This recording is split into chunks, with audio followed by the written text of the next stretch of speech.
دوبارہ انہیں دھکیل دیا جائے گا، دھکا دیا جائے گا جہنم کے اندر، پھر یہ ہزاروں سال جہنم کے نیچے جاتے رہیں گے اور یہ لوگ فریاد کریں گے، اے اللہ تو ہمیں واپس بھیج دینا، تو ہمیں دنیا کے اندر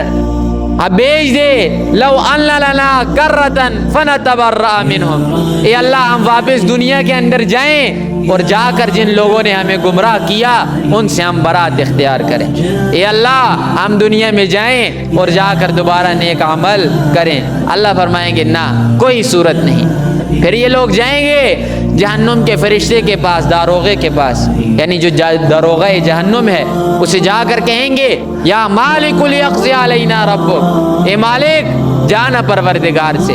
پروردگار تیری سنے گا، تو جا کر کہہ کہ تیرے بندے بہت تکلیف کے اندر ہیں، انہیں جہنم سے نکال۔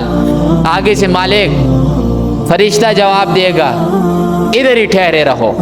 اب تمہارا جہنم سے نکلنا ممکن نہیں، اللہ نے تمہارے لیے فیصلہ کیا ہے کہ تم جہنم ہی کے اندر جلو گے ہمیشہ ہمیشہ۔